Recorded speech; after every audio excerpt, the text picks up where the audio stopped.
Welcome to another episode of Home Sweet Home. My name is Rod McCall. And I'm Scott Nichols.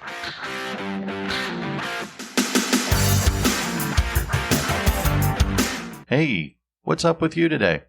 So I'm just doing well. Life treating you decent? Of course.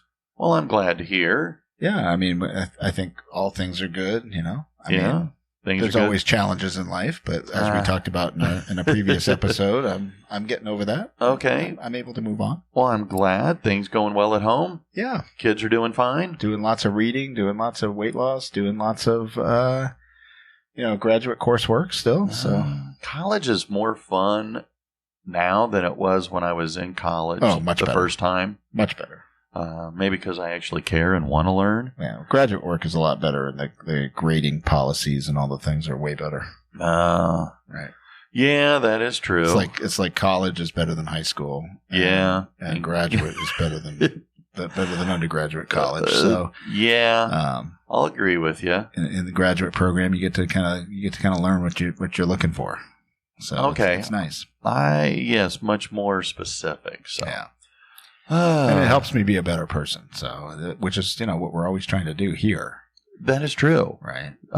Improve our skills in many different areas. And yeah. So I'm reading a book. Okay. And I'm not going to mention the title of the book right now, but it deals with anxiety. Okay. And social media and all the things, and talks a bit in the book too about parenting styles and things like that. But, relative to those things. And so when you're saying parenting styles, you're talking about, like helicopter parents and yeah, those kinds of things. Okay. Right. So, healthy and unhealthy parenting. Okay. So, and there'll be more after I finish the book, we can talk more about those things. But, healthier versus unhealthy parenting styles in different things. And we came across this article, by Calantha Quinlan. Okay. And, this is the one from marriage.com. Yes. They've had good stuff before. It says unhealthy parenting styles, types, signs, and ways to improve. And so, I thought we could talk about this a little bit today. Oh, sure. And so, but we don't want to focus on the negative. Okay. Right? We all know that all of us as parents do crazy things and do some bad things. And we know what those things are usually. But if you're not sure, right, we can tick off a few of them here, because a part of the article has 7 signs of unhealthy parenting styles. Okay. And I think that most people will understand what these things mean just by the titles of them. Okay. And then I thought we could move on into the more positive side. Like, these are the unhealthy things. Yeah. What do we replace those with? Like, where do we focus? Because we don't want to focus on the unhealthy stuff. True. So these are the ones that we know the bad things that we do. So you're going to go over the stuff that maybe we do, but we probably should try to avoid. Right. When possible. And I think the titles of these, the topics themselves will lend themselves more to like a reflection for me or the listener, right? Like, do I do these things? Okay. And they're easy to look up. Okay. Right. So, there are signs that if you want to take a step towards a healthier family, these are things you want to like undo. Okay. Right. So, a lack of emotional support from parents, like you're removed. Like you don't care what the kids are doing? And you're just not giving them what they need. Okay. Right. So maybe you're sitting on your phone at dinner and you're not actually engaging. Okay. Overly critical behavior. Okay. Right. Like always jumping on your child for things that they're doing, even if it's small. Ooh, I've had some kids that have commented that mom and dad criticize them on. Sure. So I've seen much of what they teachers do this, and some of the research I'm doing now suggests that that's pretty damaging to people who are developing their brains still. Yeah. And then neglecting the child's needs. Right. This makes them feel kind of hopeless. They're not getting what they want, what they need, not just what they want. Right. Like they might want a phone. Okay. They might want to go over to a friend's house, but lack of emotional support that they need.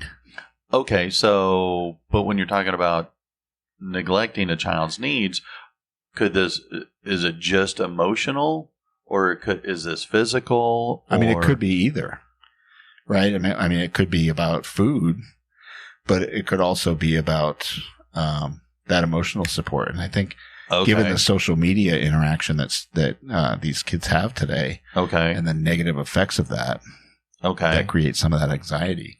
Okay. Not being there emotionally, like helping them and neglecting their needs in that area is tough.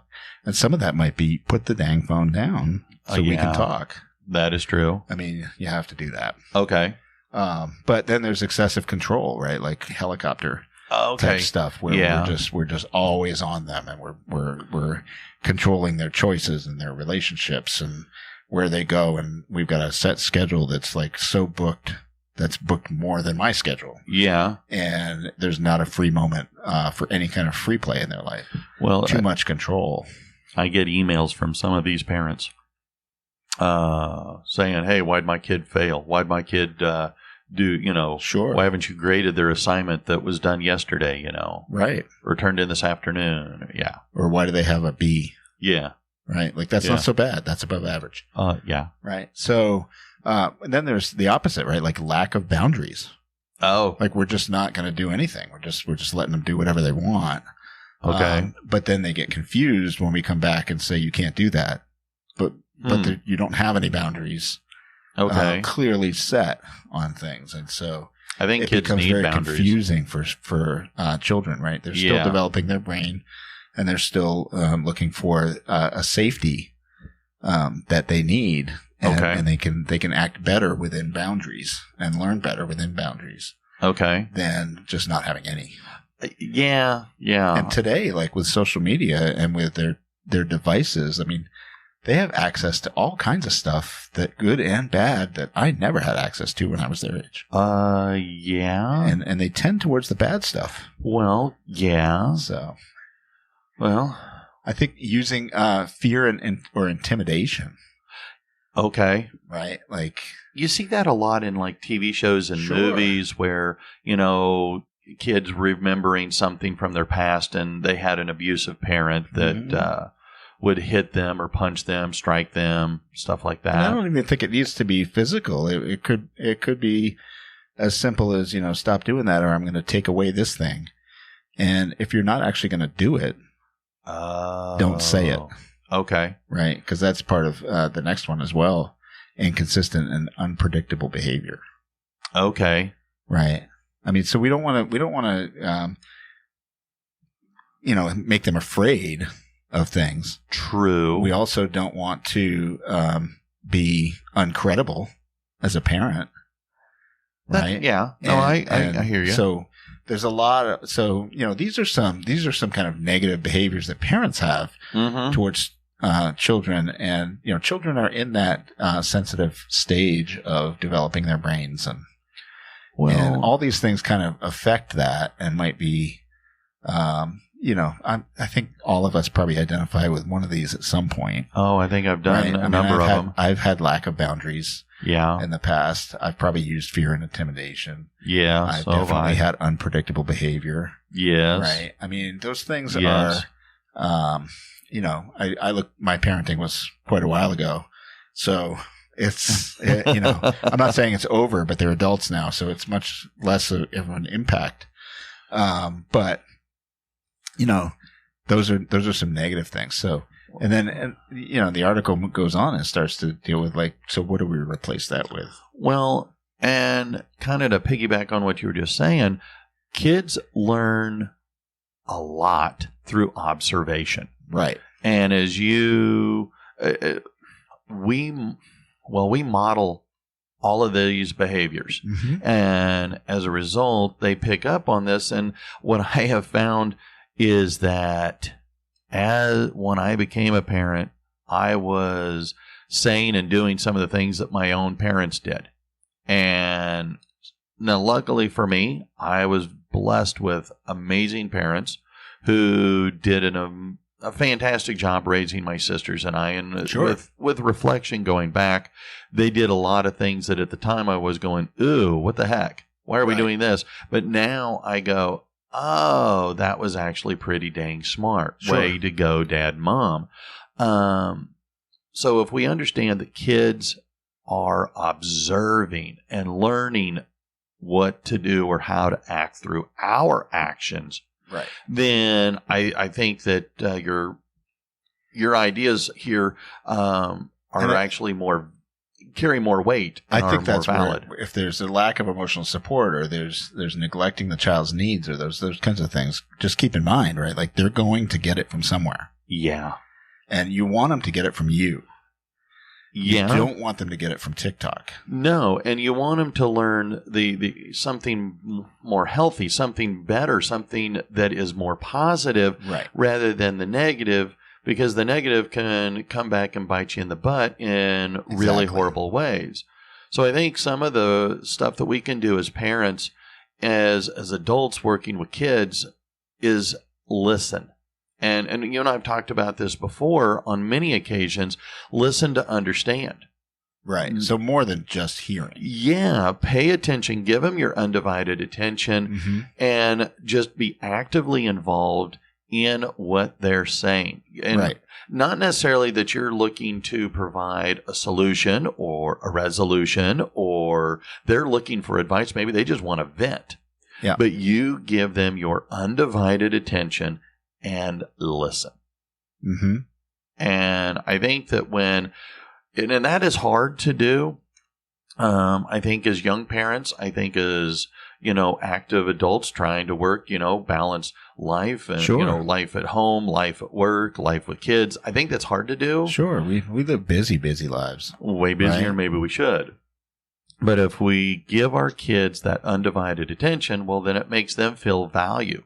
Right. Feel valued and important, and then it kind of helps build some of their resiliency and their ability to problem solve themselves. So, yeah, I think that's great. Okay. Something else that we can do is ties right in with this active listening is to embrace some empathy. Share with them. I understand that you can Were you ever a kid? Yeah. Do you understand? Yeah, because, there were times that I questioned how the heck did my parents ever get to be functioning adults? Right. Because they're so stupid. But I was 16 years old when I was thinking that. Sure. But when you're a little kid, I think if you feel like mom or dad care, and as adults, what we can do is hug your children, hold them tight. Let them know that they are loved, that you provide, some security and comfort, but just show, again, some empathy. I'm always surprised that teenagers and younger, like they think that we didn't go through any of the things that they went through. and I love that phrase, like there's nothing new under the sun, right? Like, there's nothing is any different. All the things that we have today that people go through in their brains and with their bodies. I mean, it's always been there. We just understand it more today. Yes. Which is a good thing, right? Yes. We've got education. We've got knowledge, that helps us. Now, we might experience it more frequently. True. Given the, electronic and digital age that we're in. But there are things that we experience. I mean, when I was in middle school, I saw a counselor frequently in school because I was bullied. Okay. Yeah. And so I had things that I was dealing with. And so, that's part of, when I started teaching high school, the great thing is I understand some of these kids. Oh, yes. Because I went through and I was, some of the, especially like the on-level kids that struggle with behaviors and things like that was me. Yeah. So I totally understand them. And I can, put myself in their shoes a little bit and I can talk to them. I think that a lot of kids don't appreciate that not every teacher was the straight A kid who loved school. Probably far less than you think. Yeah. Right. And that's part of what makes them good teachers. I think so. Because they can understand kids. Yes. Provide, again, a little empathy. But, as parents, we need to do that. We need to remember where we were as kids. And, not the activities, right? Like I went outside and, I didn't come back till the lights went out on the street. Yeah. Kind of thing. Because they don't do that. No. But you still went through the other things. You still fought with your parents. You still had relationship issues with other kids. Mm-hmm. I mean, there was fighting. There was all those things. And it's just, maybe it's battering them a little bit more because of social media, but they're still dealing with the same stuff. Yeah, same stuff. It's a different format, different delivery system, but same stuff. You got to embrace that and help them through it. Well, let them know you care and Well, yeah, and tying in with that love by showing a little bit, by listening, by showing some empathy, is also setting clear and consistent boundaries. That is something that I feel that my mom and dad did. That is something that I try and do in the classroom. Right. Is, look, I'm going to show you empathy. I'm going to show you love and compassion, but I have a 0 cell phone tolerance policy. Sure. And I am consistent, and I am, this is my boundary. Boom. I told you day one, and I will take your phone. Put it away. Right. But I think that if, I might piss off kids, but at least I'm consistent, because they're going to see me doing it not just to them, but I'm going to do it to the other kids as well. And when a kid knows where their boundaries are, I think they learn how to function better. Yeah, I mean, those clear expectations are important. And I think that this goes to, I love history. Yeah. Both of us do. The Northeast area, if you're up there, right, there's a lot of houses with like white picket fences. Okay. And why would they have that white picket fence? Well, that's because, you would have children in the yard, and that picket fence is the boundary. Yeah. And the kid knows what their freedom is that they have up to that fence. Yeah. If the fence wasn't there, they might just run out in the road and get run over. Yeah. Right? And they wouldn't have known not to do that. Well, and I know there's people out there, and I've even said it before, like, okay, so if you put your hand on the hot stove, you'll never do it again. Yeah. But if you run out in the road and you get run over, well, there's not coming back from that. You're probably not coming back from that. Right? So there's some serious consequences sometimes to things, and clear and consistent boundaries with students or with your children, right, is important. Yes, and that's, I guess, where I chafe sometimes at school, is that we have school policy, but school policy is not enforced. And I'm going, look, if you're not going to enforce the policy, then get rid of the policy. Well, but if you're going to have the policy... I don't disagree with that. I do think that society wants schools, in one sense, to be parents, and in another sense, not. Well, either you are or you are not. You can't be both. I do think that from our perspective as educators, our job is to educate them in the content that we were told to. Yes. By the state to educate them in. And I can't be responsible for everything. You are correct. Student, right? Like, that's a parent responsibility. True. And we could go off down a rabbit hole in that. But I think, again, though, when you have clear set boundaries, everybody knows how to operate. They know where the limits are. They can experiment and, explore within those boundaries. And as time goes, you can expand those boundaries. I mean, that's why with little kids, you have them, pretty tight. But as they get older, by the time they get into being preteens and then high school is adolescence, you expand them. But you still got to have clear set boundaries. And within that, here's something I'm going to grab the next one here. Here's something that we do in education. Frequently, right? Offer choices when we can. Oh, okay, yeah. And so we do that with things called choice boards, where it's like, okay, so here's the boundary. Like, this is what you're learning. Yeah. And here's 4 options of how you can do that. Okay. And so you get to choose which way you want to learn it. Right? Which goes into some learning styles and things like that. But that gives the child some agency in the thing that they're doing. We did within those boundaries something a while back on chores, and putting a thing up about, well, okay, you want to earn money. Sure. So, well, here's a chore list, and there's a dollar value for each one. Or, maybe you want screen time on, your PlayStation or Xbox. Well, you can earn play time by doing these chores. So again, offering choices. I think that is, I've become a big fan of this. I don't know that we got a lot of choices when I was growing up. No. It was kind of, you did. I mean, I made a lot of choices. Yeah. And they weren't all good. True. So, true. I mean, but to be clear, right, there's always a choice. That is correct. And the child is always going to recognize there's a choice. I mean, that we're getting to basic economics now, right? Like, you always have a choice. Yes. So, and so the child is always going to have a choice before them. Yes. And oftentimes they will choose the bad choice. Well, because a bad choice but if you is give easier. them 2 or 3 good choices, Yeah. they're probably going to choose one of those. Okay. Yeah. Right, within that boundary. Well, bad choices, for whatever reason, like bad food, is cheaper and easier than. But if they come with a consistent consequence, true, then the child will quickly learn that's not a good choice. Fair enough. Well, tying in with that and going back to boundaries, and this is something that I think my folks did. They used a mix of positive and negative, but it was mostly positive reinforcement.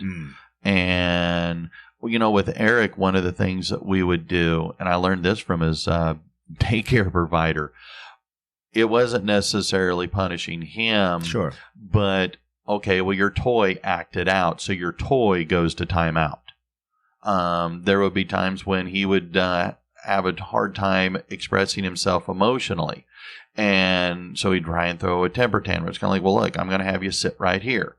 And when you're ready to actually talk to me or express yourself without, you know, yelling or screaming or throwing things, then we can, you know, talk and you can, you know, get off the couch. Or your toy, you know, once your toy is, you know, been in timeout for a little while and learned its lesson, now we can bring your toy back. Yeah. Trying to, you know, provide something that is less of a negative punishment. I think this can be really simple too. Okay. And it doesn't have to be related to punishment, but when somebody does something good, ooh, right, and particularly your child, tell them you're proud of them. My mom and dad did that a lot. Right? Let them know you're proud of them for what they did.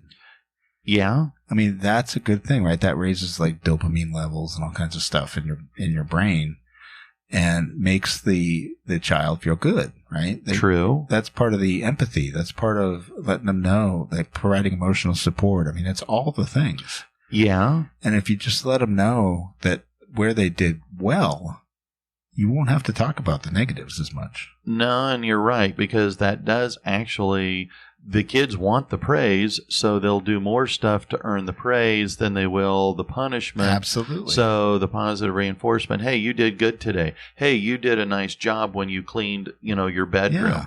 I mean, it's something we learn as teachers, right? Like you can make a phone call home and just give a positive comment about the kid. And suddenly... And so when the parent then, hopefully they take that and turn around and say, hey, your teacher called and said you did a great job. Yeah. And the kid is elated. Yeah. Right? I mean, they're happy that somebody, an adult, noticed them doing something right. That is correct. In a society where all we usually do is provide negative. See what they did wrong. Yeah. And they get a lot of negative on social media. Well, they do. And so, that kind of ties in then with the next one, or the next suggestion provided, is that model the behavior you want. Oh my goodness. You want me to do what I actually am saying I want them to do? Yeah. And that is something I think that, you know, we as educators do, but I think that across the board, and I think my mom and dad did. My mom and dad, they demonstrated all the way to the end that hard work pays off. We're going to work hard. We're going to work side by side, and we're going to teach you the value of hard work, but we're going to model that as well. So we're going to, you know, the attention to detail, the little things matter. Sure, but there has to be reward. Well, there was always reward, sure, but it was, I mean, I joke, well, that's good enough for government work. Sure. But that, sure, you know, as adults, whether we're as parents or as teachers or whatever, coworkers, managers, leaders, whatever, model that behavior that you want the kids, because as I've said before, kids are always watching. always watching. I think this is really important, and there's so much research out there. And if you're a book reader, there's plenty of books you could buy on this, or take from your local library. Get a library card. Yeah. Hey, but modeling behavior is important because I think there's too often we see things, or you hear news stories where there's somebody who gets arrested for domestic violence. And then you find out as they dig into them, oh, by the way, their parent was a domestic violence abuser as well. And so it can go both ways, right? Like we can model the good behavior we want them to exhibit and use throughout their life, or we can drink and smoke and do all the things that we consider negative nowadays, and then wonder why the abuse, and then they'll do it too. Yeah. Because you don't want your kid to, to be drinking. Well, then don't be drinking a ton at home every day. I mean, my dad. But some of us come from troubled homes where those things are happening, but we need to try to rise up and be better than that, and model some positive behavior so that we can break out of the cycle. True, because what you were saying, domestic violence, stuff like that is a generational issue. Mm-hmm. So, yeah. It's a learned behavior. Well, and that kind of brings us to the next suggestion they have is provide or foster an environment where you can learn positive things. Mm-hmm. Help a kid understand, how to be resilient. Okay, so you failed at what you wanted. Okay, well, what contributed to that? Sure. Let's explore that. I'm not going to punish you. I'm not going to berate you. Or, okay, one of the things that my parents would do is they would send us to our room. We would do something wrong, something bad, and they would send us to our room. And the first response was, or the comment was, you need to think about what you did and why it was wrong. Or even worse, you go to your room and you wait till your father gets home. Right. And so there's a threat. Yeah. But here's the thing. You go to your room, you're thinking about a little bit about what you did, but my folks would then come in. I'm just thinking about how I was right and what I did was righteous. Well, when they would come in, they would say, okay, why do we believe what you did was wrong? And we would talk about that. What could you have done differently? And usually then if there was a negative punishment like a swat on the butt, it would come after that. It was never done in anger, but it was always, okay, here's what you did, but here we don't want you to do this again. So we're going to talk about it. We're going to learn from it. And part of that includes, maybe a few swats on the butt, which was kind of funny because one of my older sisters, won't mention the name Deanna, but she, when mom and dad came in to visit with her, she had been putting on multiple pairs of underwear. Yeah. To cushion. Pad it up just a little bit. Yes. So anyway, I thought that was cool. I mean, I think a discussion about that, right? Have the child think about and reflect on. Right. I mean, those are practices we should do as adults. Oh, absolutely. We should reflect on our day at the end of the day and think about, like, what did we do well and what did we not do well? And how can we be better the next day? That is correct. Right. So, I think that a lot of kids today, though, right, they're so buried in social media that, like, a lot of their emotion is played out there and not at home. Well, I'm glad you mentioned that because something else that they encourage we as parents or adults to do is to have our kids express themselves emotionally. And not on social media, but to us. So you got to give them that space, right? And sometimes it's ugly. Yeah. Right? And it's messy, but you got to let them do it. Well, so that way, if, like, I have a nephew that he's 5th grade, been this way for several years. He's grown up with a phone.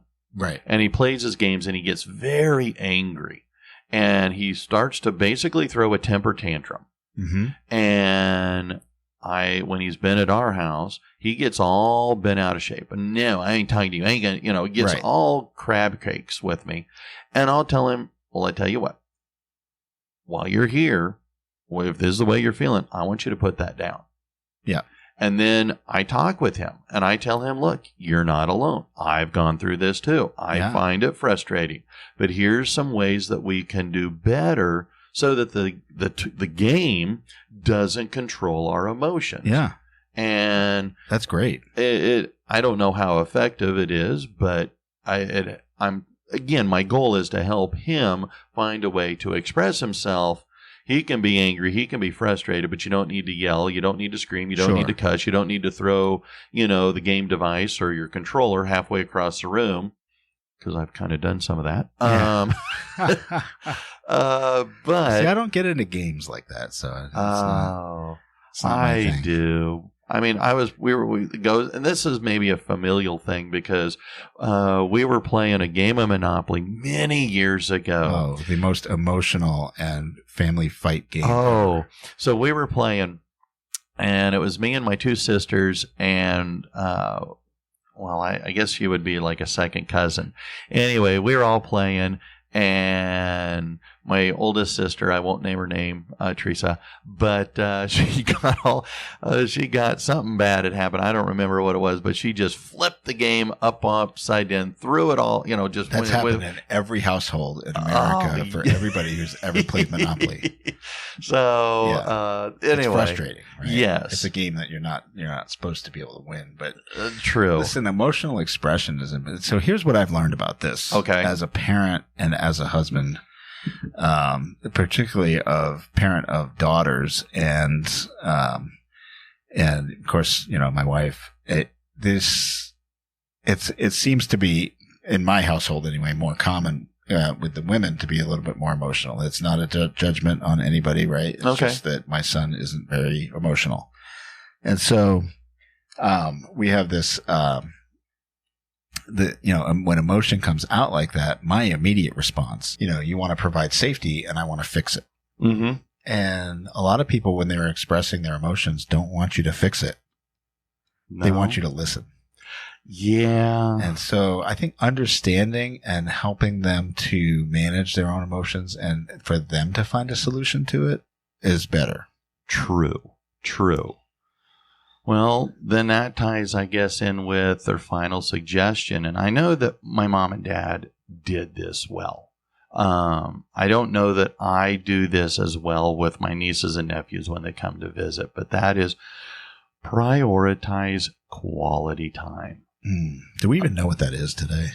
I don't know, but I think that is, okay, for example, my youngest nephew, is coming over tomorrow. And I'm going to be babysitting with him. Awesome. So what we're going to do, he doesn't realize this yet, but we're going to play games.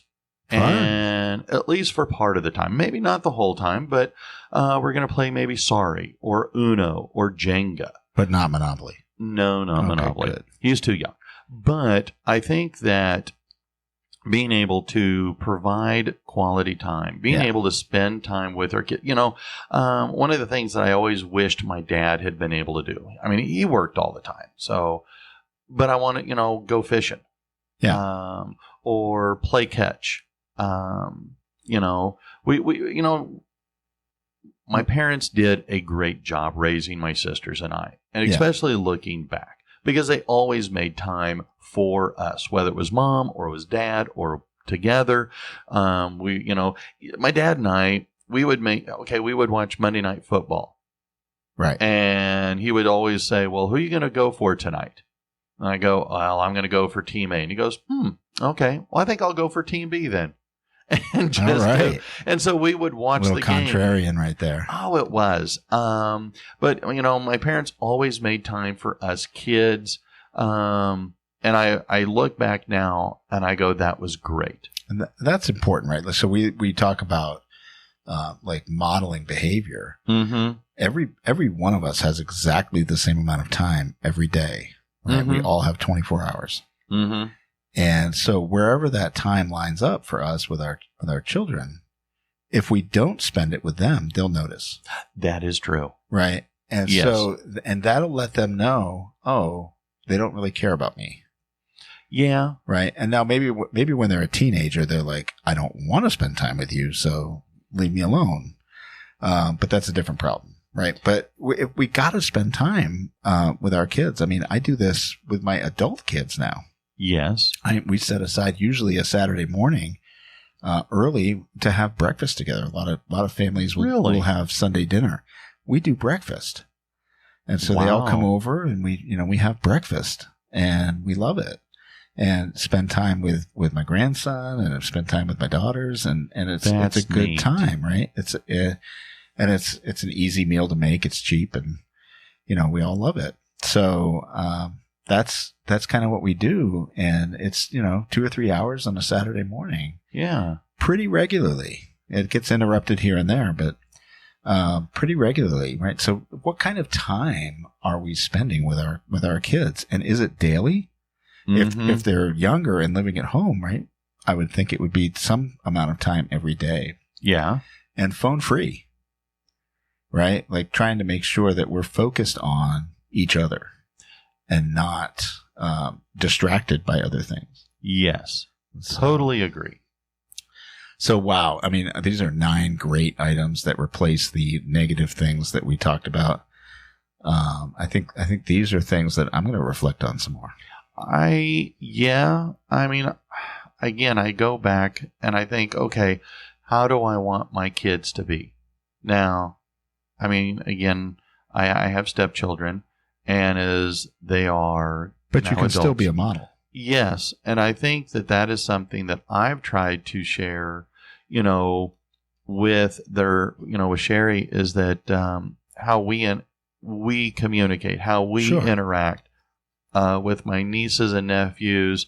I've been trying, to levels of success, to model, good behavior.